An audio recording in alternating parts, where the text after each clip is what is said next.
On today's show, we react to Ottawa Senators owner Michael Andlauer's comments regarding unfounded rumors about his captain. And we have a SensCentral citizen today. It's Cameron. This is Brady Tkachuk, and you're listening to the Locked On Senators podcast.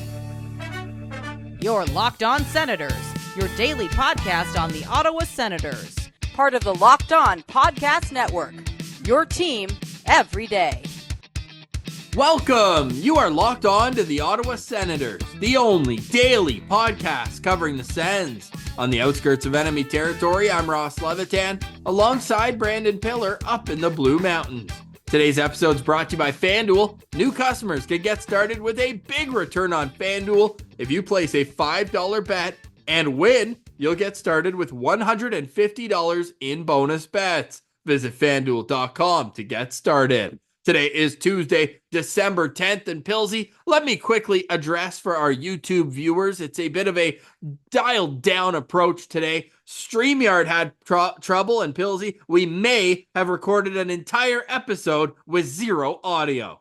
Yeah, I mean, we looked great in our studio. The graphics were going good. Everything was normal, and then we downloaded the recording. No audio, just video. So some technical difficulty. So for audio listeners, hopefully this sounds just as crispy as it usually does. But for our YouTube and visual viewers, it's going to look a little different. Ross, I feel like I have to look up at you. It's weird not being left and right here. So it's a little different for us too. Well, it feels weird wearing clothes because when we were just doing audio, I'd wear my house coat for half the episodes before we actually used the video of it. So here we are, and we're dialed in, ready to go. And it was a very newsworthy day yesterday for the Ottawa Senators. We mentioned it on Friday's show, just another bunch of garbage article from another fan base that wishes they had Brady Tkachuk. The Senators have been dealing with this for a number of months, if not years at this point, for their captain, who is signed for this season and 3 more after that. This time it was Larry Brooks. I guess that's what I'm saying, Brooksy, from the New York Post. He said the primary target for the New York Rangers is Brady Tkachuk. He has since gone on spit and chicklets, more so for the Igor Shesterkin contract and the Jacob Trouba trade. Been a busy week for the Rangers, but was also asked about that really poignant comment, and he cited he had 3 sources, which would then even more so play into Michael Andlauer's hands. Andlauer calling it soft tampering, the New York Rangers to blame for Larry Brooks putting this out there. What's your thoughts on the entire situation and the fact that Michael Andlauer has decided to go to the national media with Pierre LeBrun, with TSN, and have his words told? So there's a lot going on here, Ross. So first, I mean, Larry Brooks, despite what you think about him, whether you like him, you don't like him, he is a Hall of Fame hockey writer. So it's not like this is like an up and coming reporter and is going to make, new or rookie mistakes. Like if Larry Brooks says he had 3 sources, I'm going to believe him that he had 3 sources. Like that's a guy he's got a reputation to uphold, again, whether you like him or not. He's been in the Hockey Hall of Fame since 2018. That's what I'm saying. Like this is not just some new reporter that maybe is learning the ropes here. This is a guy that's been through it. And when you're covering the New York Rangers, you've been in the spotlight for a while. Now I will say Rangers fans call him Clickbait Larry.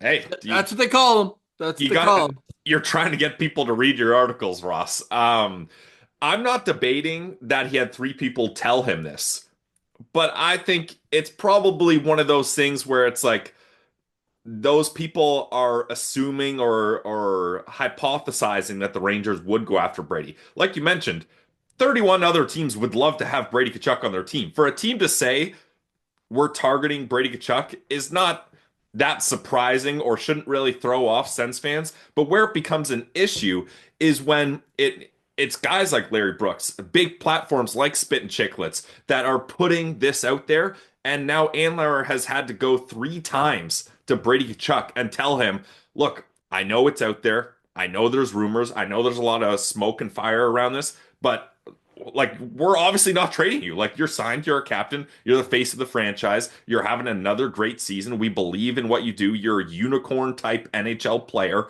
So I don't blame Andlauer for being frustrated about this and saying something at the Board of Governors meeting, Ross. Like, that's a time where you're going to get a lot of attention, and his quotes are getting a lot of attention. But also, I think where it gets iffy is when you start throwing around the word tampering, the T word. Now, I know he said soft tampering, and I Just know soft. he made a very clear not to specifically mention the Rangers, although he does reference Brooks in this. But then the Rangers rebuttal is being like, "Hey, if you're going to start throwing around the accusation of tampering, that's a big deal, and the league's going to have to decide whether that's a thing or not." And Elliot Friedman mentioned that unless Michael Andlauer is so sure that tampering has happened here and he's going to have evidence to back it up and officially make a claim and start a case file through the league, there's not really much thing that can be done. It's more just Andlauer voicing his frustration that he's had to deal with so much crap just being 1 year into his ownership. And a lot of the crap he's had to deal with is from things that happened when he wasn't even in the owner's seat for the team. It's something that's happened, and he's now had to face the repercussions. So I like that he's showing frustration because it just seems like the Ottawa Senators are kind of the punching bag when it comes to the league making decisions. We saw the New Jersey Devils when they signed Kovalchuk, they were able to get their draft pick penalty rescinded. Michael Andlauer's probably sitting there like, well, why can't I? So I get the frustration, and as Sens fans, it's nice to see our owner not just sitting back and taking it. The quote, I can tell you 100% there's never actually been an ounce of discussion about Brady Tkachuk being anything other than an Ottawa Senators. Andlauer added that the Senators have never spoken to a team about Tkachuk. And what he did say about Larry Brooks is that he's either providing false information or he's being fed false information. And if indeed he's being fed false information or people are giving this information from another NHL organization, we just had a big memo about tampering from the NHL. I might consider that soft tampering. I like the way he tiptoes around that, though, because he gets the words out that he wants to get, but he says he might consider it. So, hey, some people are calling it. That's our way of saying it on this show. Some people may say it's soft tampering, but credit to Michael Andlauer for jumping out there. I mentioned it later in the Citizen, but just to say, because I did tweet it out right away, I said I get what Andlauer is doing, but the Rumours had just left the news cycle. All he did was create another storm around it. That's when all the just soft tampering had come out. But you read the article and you read the piece in The Athletic, and the most noteworthy part where you're like, okay, this is exactly what he needed to ring on and hammer home. Quote, here's my frustration. I talk about how much I care for these players and their families. Look, you make a commitment to a team for 6-7 years. You set roots in the community. You're part of this community. There's a lot of pressure. These people make much money, but the reality is there's a responsibility on that. And when he sees his captain where they have to put out fires, that bothers him. So I respect that from that standpoint and the culture that Michael Andlauer is trying to create here in Ottawa. Any final thoughts on that subject? Because I think that we're both pretty much in agreement here that we appreciate, but hopefully it doesn't become a weekly thing. You just do this once and it's done. Yeah, and that's the frustrating thing, Ross. Like, really, the best way to approach this would just to be water off a duck's back, being like, cool, they can say there's rumors about Brady, but like, we know that's so fake, we're not even going to pay attention to it. But Correct. I agree with you, is what needs to be pointed out here is Andlauer being like, look, I'm the owner of this business, and if there's rumors about how I operate my business that are not true, I can't have that stand. And he needs to let the key players and key parts of this organization know that, hey, what you're hearing is absolutely not true. But when you have to do it 3 times because it keeps coming up, that's what makes this a very frustrating situation. And it's going to be interesting to see the events that follow this, if there are any events. Like, this might just be it. It might just be a storm that's stirred up. And then unless he formally files a tampering complaint, then it'll go further. But I think, Ross, for now, this is all we're going to see. And the New York Rangers are just in absolute disarray right now. Like, I don't think I've ever seen this franchise kind of going down the tube like this. 2 wins in their last 10 games, so they're hoping for anything to get them out of it. Pillsy, you know what the best way to stop trade rumors are, though? Let's hear it. Win hockey games. Oh, yes. If the Ottawa Senators win hockey games, this talk will all go away. Yeah. Or at least it's like we don't care about this talk because we're doing well. There's vultures all around the NHL. They see a carcass, they want a bite. That's how this league works. And if you're the Ottawa Senators, get out from under the wheel of a car, fly ahead of the standings, and you will become the team that's looking to add players from bad teams. Credit to Sens fans. You guys are hilarious sickos online. You got trade rumors for Rasmus Dahlin and Dylan Larkin trending. Hey, we're going to fight fire with fire here in the social media game, and you know we love that. I just quote tweeted them and said, wow, exclamation mark. And it's hilarious how quick those can catch fire. On the other side, we've got our SensCentral citizen today, Cameron, who stuck with us and did it twice. Stick taps to Cameron. He was awesome. We recorded and we uploaded it, and for the first time ever in 1,179 episodes, there was just no audio. There was no audio. It's a site-wide thing on StreamYard, so we are back on Zoom, back to the early days. We probably did our first 200 episodes on Zoom. Pillsy, at the other side, we had some requests. People were asking me about Tyler Boucher's play this weekend against the Manitoba Moose, where I was boots on the ground, and we teased the teddy bear toss conversation and then never discussed it about Gabriel Eliasson. So that'll be on the other side. Enjoy our SensCentral citizen. You're listening to Locked On Senators, your team every day.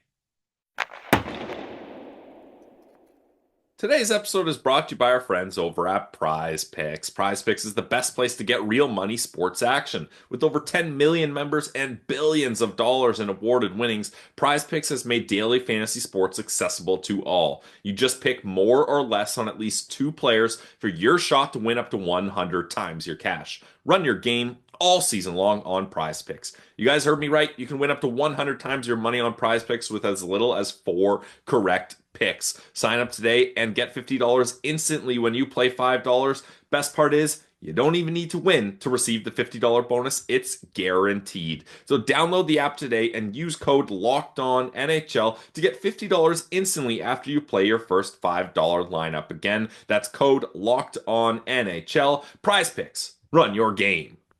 Today's episode is also brought to you by the GLEBE Central Pub. Right in the heart of the Glebe at 779 Bank Street, the GLEBE Central Pub is your neighborhood pub where there's great food, great people, and awesome drinks. You can head to their website, glebecentralpub.com/events, and click on the Sens bus. They've got a bus going this Wednesday against the Anaheim Ducks and on Saturday against the Pittsburgh Penguins. Each one is $17 round trip to and from the CTC. The bus leaves an hour and 15 minutes before the game and will bring you back 15 minutes after the game, right back to the pub. So leave your keys at home and have a great time at the GCP. Head there early and have a bite to eat and have the server know that Locked On Senators sent you. Because it's a game day, any Ottawa Senators game day, you'll get 10% off your order. So if you get enough, basically your meal discount will pay for your seat on the bus. There's no better deal in town to head to Senators games than that. They also have tickets for the shuttle for $20 to every Team Canada game at the World Juniors. So get your tickets online, GLEBECentralPub.com, and head to the GCP where the vibes are free. They're at 779 Bank Street, and let them know that Locked On Senators sent you. We now welcome on this week's SensCentral citizen. We're heading to just a stone's throw away from the CTC. That's where we find Cameron. You can follow him at MLMcCameron on Twitter. Welcome to Locked On Sens, Cam. How are you doing today?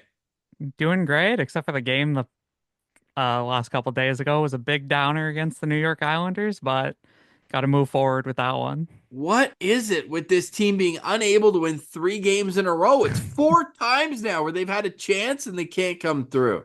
They're cursed at this point with 3 in a row. It's so bad. Yeah, it's been brutal. Cameron, the hot debate was The New York Islanders decide to start Sorokin in back-to-back games. The Ottawa Senators opt not to start Ullmark in back-to-back games. What side of the coin were you on there? Did you think it was the right move to go to Forsey, or did you think, hey, if they're doing it, why don't we start our number one guy back-to-back? I was very much on the Forsberg needs to start this game because you can't be playing your back-to-backs with Olmark every time. You got a lot of back-to-backs coming up, and you can't let Olmark get hurt with an injury and be out for even a month would be a lot for the Sens at this point in the season. So can't risk that, and you need your backup to get you some saves. Yeah, you need to get some saves, but you also need to get through multiple back-to-backs. Last weekend, we know how it went, LA and in Anaheim. Then this past weekend, you had a back. Next weekend, you've got Friday, Saturday, and then the 2 following weekends, you've got Saturday and Sunday back-to-back. So you need both goalies. It's just too bad that one of them has turned a corner and has figured it out, and he is your quote-unquote starter, whereas the tandem second goalie really needs to get things going. Cameron, we always start every SensCentral citizen the same way. How did you fall in love with the Ottawa Senators? Well, I was born into it. My dad's lived and born in Ottawa, so he was an Edmonton fan before they got the team. Big Gretzky Edmonton Oilers. Grant Fuhrer being his favorite player. Minute Ottawa got a team, he was like, I got a new favorite team. Ottawa first, Edmonton second, and born into a household where I could have easily been a Toronto Maple Leafs fan, but luckily he didn't put me down that rabbit hole, so I get to live in Ottawa as a nice Sens fan, enjoying it. That's good. We're glad to have you on our side, Cameron. So, what years did you really start getting dialed into the team? It would have been 05, 06, and the Nice. 07 season where I started following it, and I was a big Heatley fan. Heard his name all the time. Like 100 times in 2 years type thing? Yeah, at least 50 in 07, right? Hey, 50 and 06. Hey, those years, I feel like we almost maybe took wins for granted. Is that fair to say, you think? Yeah, at that point you were living in it. Wins, it wasn't like that much to get into the playoffs. The team was doing good, and now at this point you're like, I'd kill for a season where they perform like that. I just want a 3-game win streak. Well, I want 5, but we'll start with 3. And we mentioned You gotta get 3 to get 5. You got to get 3 to get 5. Yeah, I've heard that is the truth. Now, Danny Heatley, one of your favorite players from the early days. So you must have been pretty thrilled then, Cameron, that they had the pizza line reunion. Was that something that was circled on your calendar for a while? Yeah, I was at the game, loved the atmosphere. Every player that came out, huge applause. And then biggest one for Alfie, definitely, hometown hero. Yep. But yeah, the only thing that was weird about the Pizza Line reunion a bit was the media conference, and there was definitely some tensions in the organization before the Andlauer took over, and that was a bit of a weird thing to see. Yeah, well, even the media was having a little bit of fun with it too. Tim Baines being like, "Hey, someone from my story called you a baby." Yeah, they kind of put Heatley in a tough spot there. Like, I know you have to like ask the questions, but let's see, like he doesn't want to get into the past. He's just like, hey, I'm just happy to be here. Yeah. I wasn't invited back until now. You can figure out for yourselves why that was the case. Kind of same with Spezza, but it's so awesome to have them back because one thing that Andlauer has really done a really good job of is making sure to make the alumni feel like they're welcome and that they can come back to Ottawa. And it's important for the fan base to tap into that nostalgia. How do you feel about the Pizza Line reunion? Like that must have been awesome for you to see and get to experience that being at that game as a big Heatley fan. Yeah, it was definitely awesome. First time seeing Heatley back in a long time. But yeah, it's real, like you said, it's really important for the alumni group to be around the team and surround them and show like this winning culture and stuff like that, especially players like that, where it's probably the 3 most important players of that time period all back around the organization, hopefully. So it was great to see. And Cameron, you're a season ticket holder for the Ottawa Senators, so you were at that event last Tuesday. Before I ask you about that, what about the on-ice performance in that Pizza Line game? Josh Norris with 42 seconds left. Like, was that a moment for you where you felt like, hey, this could be the turn of the tide here going forward. I know I felt that way on my couch. I definitely felt that at the game, and I was like, it was kind of a lull in the game where not much scoring was happening. It was kind of chippy back and forth. And then that one thing where at a certain point you're like, this game's we're either losing it a minute before the game ends or we're going to overtime. And then that goal to put an end to the game for Josh Norris, I was just like, he's back and he's meant to put pucks in nets. Yep. He's put on this earth for one reason, to score goals. It's Yeah. nice seeing him start to do that in a more consistent way. I know Josh Norris was one of the many players signing autographs at that fan fest type thing for season ticket holders. What line were you in, and what kind of interactions did you have with the players? I was the lines were really long. I think there were 6 groups, if I'm not mistaken. The line I had was JBD, Shane Pinto, Jake Sanderson, and Nick Jensen. And they're all smiles and happy, except for Nick Jensen, who looked a bit tired to be there, but I don't blame him for that. He came from Anaheim the night before, had a practice, and he's there at 7 p.m. on a weekday, so I don't blame him for that. Hey, he's also got 3 kids at home, and now he's swapping them out for 3 like early 20s kids. The hashtag Nodak Sens all at that table. You get a couple giggles at a Pinto. Oh yeah, he got a kick out of Stalker. the hashtag free JBD thing where he didn't fully understand what it was, but when he was told what it meant, he got a big kick out of it and a smile. That's amazing. That's awesome. What else did you get up to during that event?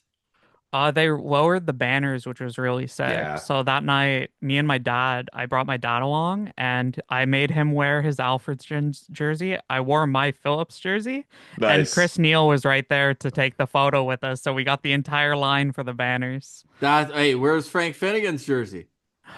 They didn't lower that one. Come on. Wow, the disrespect to Frank Finnegan. When they put it up, they probably just hung it up there. Like they didn't put it on skates to go up and down. Like it's probably just up It's there. stuck there. Yeah, You that's all right. Keep that one up there. That's fine. Yeah, that one could stay. So do you get to a lot of these types of events, Cameron? Yeah, I go to quite a few of them throughout the year and quite a few games in the year. So sometimes with all the losses, you're like, ooh, sometimes you're like, I wish I wasn't at that game. Couple How many last games year. do you figure you get to? I get to about 15 in a year, That's pretty solid. That's a good Yeah. number. and a couple of them are pretty bad stinkers for the ones I end up choosing to go to. What was the worst? Yeah. There was 2 last year. I went to the New York Rangers game, I think, where they Oh. got blown out 6-2. Yeah, and that's the one where there's a video where Corpy gets scored on from the top of the circle, and they change the puck to a beach ball on Kreider's stick. Yeah. Yeah, I remember that one actually. Yeah. And I think I think I went back to back with the Devils game that year, which I think they also lost 6-2 if I'm not mistaken. So it was 2 games like that back to back where I was like, ooh, this is a Wait. So those are the worst games. What was Yeah. the best game you went to? it's got to be the freaking Boston Bruins home opener. Yep. Like that So was sick. like that's the closest you get to a playoff atmosphere without being in the playoffs themselves, and you gotta love 81 games away from the playoffs, Yeah. playoff atmosphere. Yeah. That That's was sick awesome. though. The Zoop. I've never heard a bigger Zoop chant than when he scored in that game too. It was so good. Well, what was And- louder, the Zoop chants or the Swayman chants, Ross? Oh, the Swaymans were great. That's what took my voice away. They took my breath away. The Timmy goal too, when he takes a hit down deep in the board, comes back and rips one, and his celebration there said it all. He was so ecstatic with that one.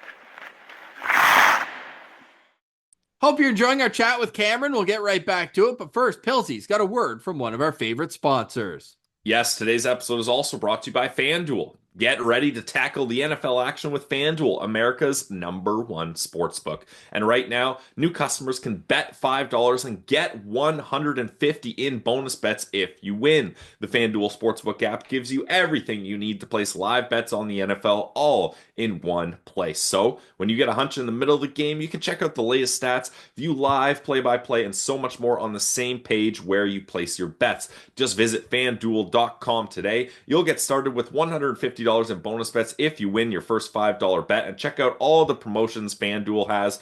30% live profit boosts on football games, 30% profit boost on anytime touchdown scores. I'm always getting in the mix with those, and you can too. Visit fanduel.com.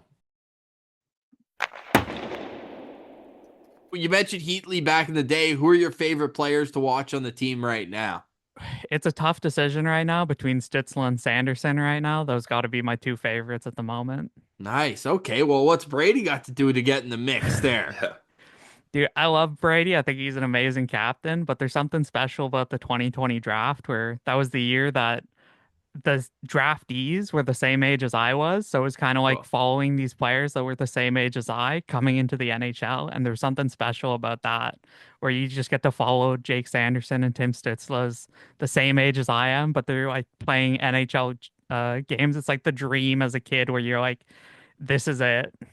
So the scouts must have just missed you, eh? If the Oh, Sens yeah. had one more 2020 pick, you'd have been right there. Right there. That's so funny, man. Now, I can't really relate to that from a Senator standpoint because in the draft class that You would have been was 2010, right, I Ross? was 2010, so they did have Yep. one great late pick, but the earliest pick they had that year was Jakub Kulik, third round, 76 overall. Then they had Marcus Sorensen, who actually got himself a decent career with the San Jose Sharks after leaving Ottawa, 226 games. They had Bryce Anilowski in the seventh round, and oh yeah, that kid named Mark Stone in the sixth round There that you go. year. And Pretty good sixth I round one. I always like to point out they got that draft pick from Dallas in the trade for Alex Ald, 1-for-1. True. Alex Ald for a sixth round pick became Mark Stone. Then a week later, they traded Alexei Kovalev to Pittsburgh for a seventh round pick the next year, and that became Ryan Dzingel. So a couple good late picks, which I would like to see the Senators have more success in. I know it's a lot to ask late in the draft to find gems, but Hey, the fourth round was pretty good this draft, Ross. It's looking, I mean, it's a little early to say it was pretty good, but it looks like they got a lot of great value with Javon Moore, Blake Montgomery, and Lucas Ellis. okay, well, we could also go with the fourth round in 2022 where our guy Stephen Halliday was picked. So we're a big fourth Yep. round draft class now. Okay, that's cool with me. Wasn't Drake Batherson also fourth round too? Correct. Yeah. Yeah, 2017 fourth round pick. All right. We are the team of fourth round picks. You know who else was a fourth round pick? Jean Gabriel True. Pajot. Yeah. There you go. And Ben Harper. All right. On that note, final question for me. We always love seeing what's in the closet or hearing about it. How many Sens jerseys do you have? I feel like if you're going to 15 games, you're at all the season ticket holder event. I have a feeling this number is going to be pretty high. And which one would you like to add to your collection? I got about 20 Sens jerseys, so I switch Whole them up team. every game. Yeah, pretty much switch them up every game that I'm going. And the one thing that I'm missing from my wardrobe for Sens jerseys is I think it's the 2002 jersey with the red swoop, Ooh. I think the MS Paint one, Yep. the Senegal. It looks Yep. so good. I love it. And I'd imagine Heatley's going on the back of that one. Oh yeah. Well, what about the one you're wearing now? Is that I see number 33. Like, is that a Freddie Clayson jersey, dude? No, it's actually a rookie Forsberg jersey that is a game issued jersey. So it's a bit big on me. Kind of swimming in Forsberg? his not Forsberg, sorry, Sogard. Sogard. There we go. Nice, our guy. Yeah. Sogi. We're big Sogard guys here. I Love just saw him this Sogard. weekend, man. Like he's ready to come back, and he's been working with our guy Pete Fry, the goalie guy. He's gonna be mentally dialed in when he comes back. What is it about Matt Sogard that makes you such a big fan? I just love his personality with the interviews and stuff like that. Goalies are so special where they're a bit more personable than the average player. You got to be a special kind of player to stand in front of pucks for 60 minutes of a night. So, but he's just such a nice guy. Being 6'7" definitely doesn't hurt. And the Great Dane. Yep, great nickname helps too, right? Yeah. Just like Final Peter. question for me here, Cameron, is this has been the hot news in the streets for the Sens. Michael Andlauer coming out with some pointed comments about his captain being in the rumor mill. How'd you feel about our owner lashing out in the media? I love to see it. I kind of like that feistiness of Andlauer to be like, hey, this is not right. Cut it out. He's been fined draft picks and stuff like that in a year. And you like promise these players that you're like, hey, you can set up a family here and stuff like that. You're going to be stable. We're going to build a team that can win. And to constantly have to go to them and be like, hey, your name is in the rumor mill again for the third time in a year. But don't worry about that. We didn't say anything. It's annoying. Yeah. So I understand the frustration from Andlauer because he puts his name on it to be like, hey, I'm gonna give you some stability. We're gonna set this up, and I can't imagine he's happy with that. No, I think that's really fair. And the more I read the quotes, the more I understood that. At the start, you're just like, or at least me, I was just like, oh man, like it's almost out of the news cycle. Like, is it worth bringing it back for another 24-hour notice? But the comments made a ton of sense, what he was saying. And the fact that it's now the third time in a year, it's just like, okay, let's stand up for our team here. And you got to think that having that pick stripped, as you mentioned, had something to do with it as well. So I'm all in with the Michael Andlauer comments in the media, and I do think that it's better comments than we've heard before from certain Sens owners, and it wasn't on Toronto radio station either, which I appreciated. Cameron, really appreciate you joining the show today. It means a lot to us for you to be a SensCentral citizen, work through a little technical difficulties, and we appreciate the heck out of you for it. So thanks for doing this, and hey, we'll see you at the rink down the road. Yeah, thank you. Go Sens, go.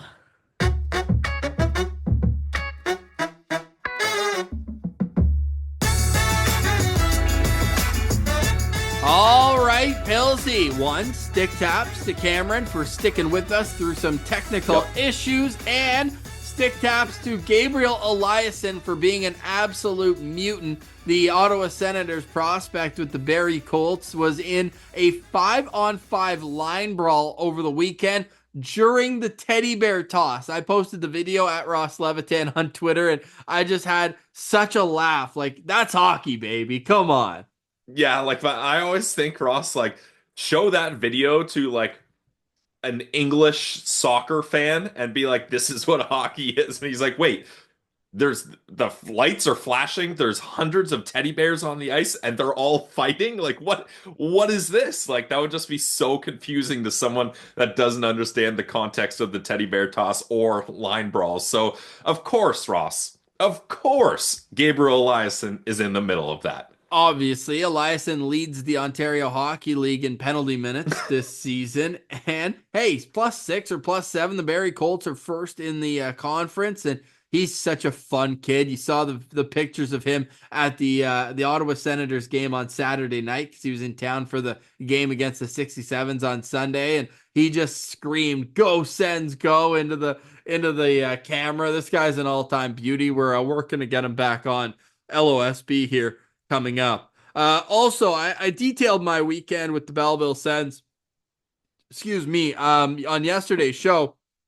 However, we forgot to mention Tyler Boucher, who scored his first goal of the season in his 16th game. Yeah, it was his first point. One thing, talking to Dave Bell, he was mentioning how points have never come up with conversations with Tyler or the Senators organization. They've got a plan to just get him comfortable in his body again after so many injuries, and the points are basically just bonus. And you could tell, like, this guy was flying around out there. He's always been a great, powerful skater, but I think the one thing I liked most is he stopped just trying to kill guys with every single hit. Like, he was out there like a heat-seeking missile when he was playing in the OHL and even in college, which is probably the main reason why he took the junior route. He was just getting penalized for everything. And I think that he's learning to kind of pick his spots a little bit better, Pillsy, and that's a good sign. I mean, people are going to laugh when they see one point in 16 games, but there are a few good things when you're watching him live, and people had told me that beforehand, and I was kind of like raising an eyebrow, and then you watch, and you're like, the process is there, just like the Ottawa Senators. Sometimes the results aren't just going his way. Yeah, and he's just been in such an unfortunate situation, like being drafted so high, having high expectations, having injuries, going from college to the OHL, then more injuries when he gets to the AHL. Like, just he hasn't had any sort of stability or consistency. So Obviously, you'd like to see a couple more points, even just secondary assists that he just happens to be in on the play or something like that, just to boost or inflate his numbers. But it's the kind of thing where you got to be extra patient with Tyler Boucher because he's just been dealt such a tough hand to start with. And we've had him on the show a bunch. He's a great kid. We've had his dad on the show a bunch as well. So he's the kind of player we're still rooting for. It's going to take time, and at least he's got that monkey off his back, and hopefully that relieves a lot of kind of pressure that he's feeling. Yeah, and we just hope that it's a long-term success plan for the Ottawa Senators and getting Boucher into the mix. Great kid, too. Final thoughts from me, Pillsy, and I'll get yours in a moment. Our guy Graham Nichols over on Twitter posting some videos this morning of Daniel Alfredson working with Tyler Kleven at retrieving pucks on the right side of the ice. Now, the Senators also just announcing that Nicholas Matin-Palo has been called up. Although Matin-Palo is a right shot defenseman, Graham wonders if maybe we see Tyler Kleven move over to the right side of the blue line, where he did play a bit at North Dakota. You remember Brad Berry and he talking about, hey, Yep. You either got 3 jobs available to you at the NHL level, or you got 6 if you can play both sides. Yeah, I mean, it's definitely a good skill to have. It's a bit of a head scratcher for me, Ross, why they're doing this now, especially if they were doing that. Why wouldn't they bring up a left shot guy like Sabrango or your guy who you've really liked recently, Jeremy Davies in Belleville, if they're going to have Kleven playing on the right side? So I don't really understand that, but hey, nothing wrong with getting some extra work in and practicing more things, I guess. Yeah, exactly. And it's just interesting Alfie teaching him, right? Because Alfie's the right shot player already. And with Kleven, And not a defenseman. Exactly. Well, he played the point on the power play pretty well back in his heyday, but certainly hope to see Tyler Kleven stay on the right side, or the left side rather, in my perfect world. I think he's just been playing perfectly fine there with Jacob Bernard Docker, but we'll see what the Sens have in mind. Tomorrow is a game day preview. Ottawa Senators will wrap up a 4-game homestand, and with how disappointing last game was, I get it. But we said going into the homestand, win 3 out of 4, and that is still on the table. Yep. Anaheim got a shootout loss last night to the Montreal Canadiens. So we're looking forward to that game tomorrow night. Of course, it was 3-point games all around for games that mattered for the Ottawa Senators. Detroit erasing a 2-goal deficit in the third period to beat the Buffalo Sabres 6-5 in that game. So as it looks today, Ottawa, Buffalo, Detroit, all tied with 26 points. Montreal has 25. Now, Ottawa has a game in hand on all 3 of those teams. The team ahead of them that's sitting in that final playoff spot, the New York Rangers, you heard us chat about it earlier. They're 2-8 in their last 10 games. They are only 3 points ahead of the Ottawa Senators. They've played the same amount of games, so has Columbus. Every other one of the teams ahead of Ottawa right now have played at least 1, if not 2 more games. So you got just win, baby. Just win and let the chips fall where they may. Pilsy, final thoughts from you today. Well, obviously you don't want to see Montreal win that game up against Anaheim, but it seems like every Western team that comes to Ottawa plays Montreal the game before and gets shut Toronto. out. Yeah, or Toronto, and the getting shut out by the Habs and then coming to Ottawa with the thorn in your side. At least this way, hopefully we don't have that kind of hungry Anaheim Ducks team. All right.